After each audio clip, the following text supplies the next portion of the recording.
a word you probably never expected to hear from me. Metroidvania. Why has it taken me this long to get into the subgenre? Why? Only for the first time this year did I give this style of game a proper go. And I finally realized that this is perfect for me! It suits my style of game while never getting boring or repetitive. It's brilliant! Albeit I'm basing that opinion off of just the 2 games that I've played so far. Both of which made the list. And given that we're already at number 4, that speaks volumes for how much I love them. So, where am I going first? I'll tell ya. Back to SR388!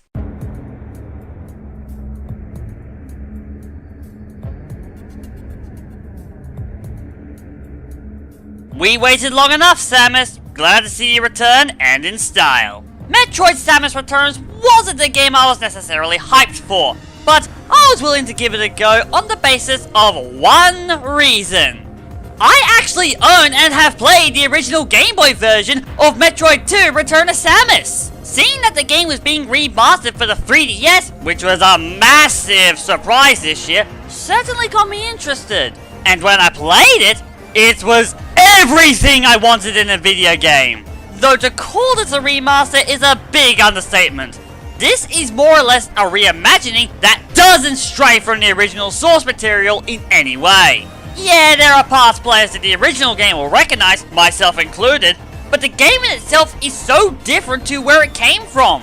But, in saying all of that, it doesn't feel like it has ever lost the charm of the classic, albeit dated, game that it is based on. But all is wasted if the game isn't any good a Metroid title.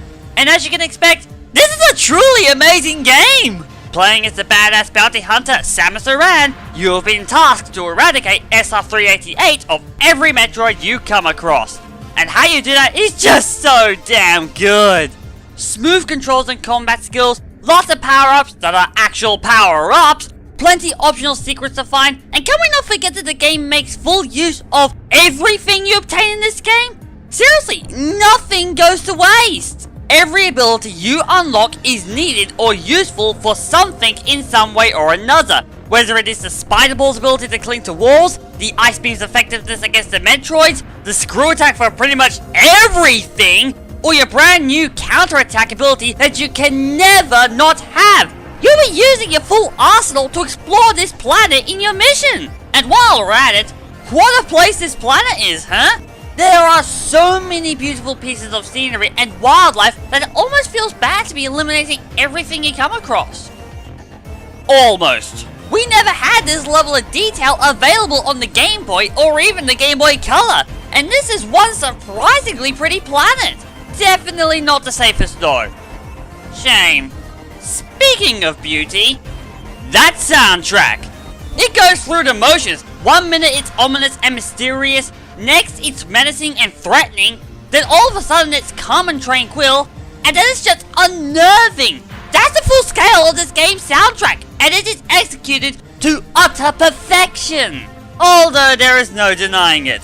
The best part of this soundtrack is that wonderful remaster of the original Surface theme. Taking one of the best 8-bit songs from the Game Boy and then orchestrating it into this masterpiece? Ah, I'm in heaven! There's virtually nothing at fault in this game. Except when it comes to learning how to fight new Metroids. And the Metroid Queen. Seriously, how did they make that fight even worse than the Game Boy original? I may be no Metroid buff, but I know my fair share about the series. And all the little nods here and there certainly got a smile or scare out of me. But I think I speak on behalf of the Metroid fans when I say that the best new thing about this game is, without question, the final boss against Ridley. Freaking Ridley! You have no idea how happy I was to see the space pirate behemoth. And that final boss against him? If I ever do a list of my favorite final bosses, don't be surprised if you see him on there.